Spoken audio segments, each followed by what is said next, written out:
اور یوں ان کے بندے پورے کر دیے جائیں. بعد میں دیکھا جائے گا کہ منصور علی شاہ اور منیب اختر وغیرہ کیا کرتے ہیں. دیکھ لیں گے سپریم کورٹ کے فیصلے کو آپ رون دیں, سپیکر کے خطوط کی روشنی میں آپ سیٹیں دے دیں. تو بہرحال اب آخری امیدیں مخصوص سیٹیں ہیں اور سکندر سلطان راجہ.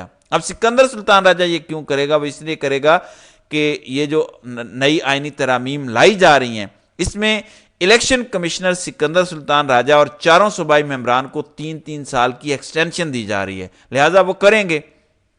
پہلے فارم 47 پر ایم این ایز بنائے, پھر ان سے ترامیم کروائیں, ایکسٹینشن لے لی, اور بدلے میں وہ تو ظاہر ہے وہ کچھ نہ کچھ تو کریں گے. یہ سارا مل جل کر ہی کام ہو رہا ہے, سب کے اس میں مفادات ہیں. اور کیوں الیکشن کمیشن پر نظریں ہیں؟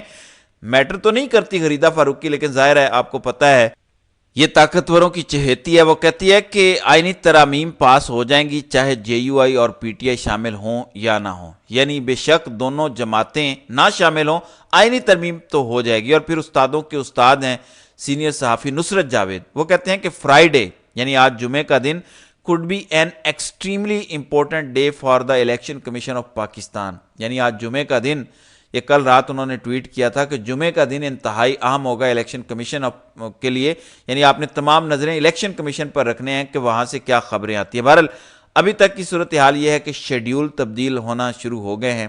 پیپلز پارٹی نے 2 بجے اپنی پارلیمانی پارٹی کا اجلاس بلا لیا ہے. دوسری طرف جو قومی اسمبلی کا اجلاس صبح 11 بجے بلایا گیا تھا, اس کا شیڈیول تبدیل کر کے شام 6 بجے کر دیا گیا ہے. یہ بھی اطلاعات آئیں کہ کابینہ کا اجلاس ہوگا, لیکن ابھی تک کنفرمیشن نہیں آئی کہ کابینہ کا اجلاس کب ہوگا. بہرحال یہ امپیکٹ تو ضرور پڑا ہے کہ اجلاس اور شیڈیول تبدیل ہونا شروع ہو گئے ہیں.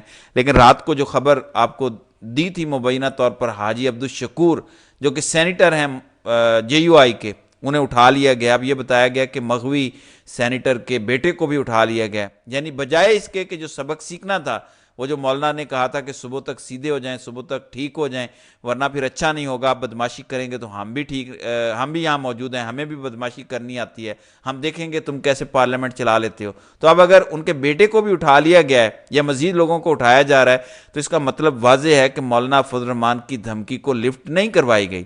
شہباز شریف یا بلاول کے ہاتھ میں کچھ نہیں ہے, طاقتور خود یہ کرتوت کر رہے ہیں. پھر اسلام آباد ہائی کورٹ میں جو 8 اکتوبر سے لاپتہ تھے انتظار حسین پنجوتا, جو عمران خان کے فوکل پرسن ہیں, آج 18 اکتوبر کو ابھی تک ان کے حوالے سے کچھ معلوم نہیں ہو سکا. اور اسلام آباد کی جانب سے, پولیس کی جانب سے وہی طوطا مینا والی کہانی ہے کہ وہ F6 میں تھے, فیض آباد گئے, شمس آباد کے مقام سے یو ٹرن لیا, واپس جو ہے وہ ان کی نمبر پلیٹ جو ہے وہ کالی تھی, واپس مڑے, ٹریس نہیں ہو رہے, ادھر گئے ادھر گئے. اتنے دن گزر جانے کے باوجود یہاں تک انہوں نے رکھا. اور پھر آج وکیل فیصل چودھری جو فواد چودھری کے بھائی ہیں اور عامر فاروق کے درمیان اچھی خاصی منہ ماری ہوئی, تو میں ہوئی, تلخ کلامی ہوئی. خبر ہے کہ بحث کے دوران فیصل چودھری نے بات کرنے کی کوشش کی تو چیف جسٹس نے روک دیا, اور انہوں نے کہا کہ میں بتا رہا ہوں آپ کو کہ اس کی زندگی کے بارے میں پریشان ہوں. تو اس پر چیف جسٹس نے کہا کہ آپ خاموش ہو جائیں. اس پر انہوں نے کہا کہ یہ عدالت حساس نہیں ہے, میں حساس ہوں, میں نے کبھی آپ سے بحث نہیں کی, مگر میں آج بہت پریشان ہوں انتظار حسین پنجوتا کے لیے. تو چیف جسٹس نے اس پر کوئی لفٹ نہیں کرائی.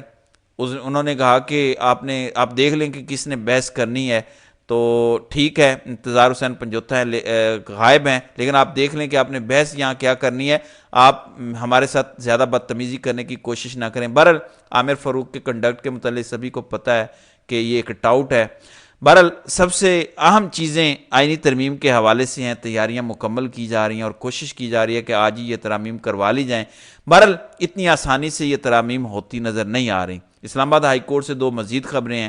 بشرا بی بی کی توشہ خانہ 2 کیس میں ضمانت کی درخواست اسلام آباد ہائی کورٹ میں 22 اکتوبر کو سماعت کے لیے مقرر ہے, اور یہ لمبے عرصے سے ضمانت نہیں ہو پا رہی تھی. پہلے نیب کورٹ, اس کے بعد FIA, اس کے بعد میاں گل حسن اورنگزیب, پھر انہیں ڈینگی ہو گیا اور اب 22 کو مقرر ہوئی ہے. پھر اسلام آباد ہائی کورٹ نے 190 ملین پاؤنڈ کیس میں عمران خان اور بشرا بی بی کی بریت کی درخواستیں 24 اکتوبر کو سماعت کے لیے مقرر کر دی ہیں. ڈویژنل بینچ جس میں جسٹس عامر فاروق اور میاں گل حسن ہوں گے 24 اکتوبر کو سماعت کرے گا, اور تب تک 190 ملین والے کیس میں حتمی فیصلہ سنانے سے عدالت نے روکا ہوا ہے. پھر احمد ولی بولے ہیں, انہوں نے خاموشی توڑی ہے, حالانکہ وہ آئینی ترامیم کے بڑے حمایتی ہیں. انہوں نے کہا کہ ہر سینیٹر کی بے عزتی ہے, اس پورے سسٹم کی بےزتی ہے. میں وارننگ دینا چاہتا ہوں کہ ہم پشتون، سندھی، بلوچ، پنجابی سب عزت دارانہ روایت رکھتے ہیں، عورتوں کے لیے ہم عزت رکھتے ہیں. شری رحمان ہر وقت عورتوں کے حق کی بات کرتی ہے، لیکن وہ آج چپ ہے. انہیں پتہ ہے کہ کیا ہو رہا ہے اور کون یہ سب کروا رہا ہے، کیونکہ کل اے این پی کے سینیٹر نے کہا تھا کہ ہم اتنے بغیرت نہیں ہیں کہ تم ہمارے ساتھ یہ کرو اور ہم آپ کو ووٹ دے دیں. تو ایم ایل ولی خان جو اس ترمیم کے اندر کہتے ہیں کہ خیبر پختونخوا کو پختونخوا کرو، آئینی ترامیم، آئینی عدالت بناؤ، یہ مجبوری ہے. یہ بلاول کی طرح مجبوری کا رونا روتے ہیں. اب یہ بھی کہہ رہے ہیں کہ یہ ہمیں پتہ ہے کہ کون کروا رہا ہے اور کیوں کروا رہا ہے، لہذا یہ چیزیں روکی جائیں. پیپلز پارٹی جو چیمپئن بنتی ہے تو اب پیپلز پارٹی ان ساری چیزوں پر سٹینڈ لے. تو ناظرین کرام، آپ کی اس ویڈیو کے حوالے سے کیا رائے ہے؟ آپ اپنی رائے کا اظہار کامنٹ سیکشن میں ضرور کیجیے گا.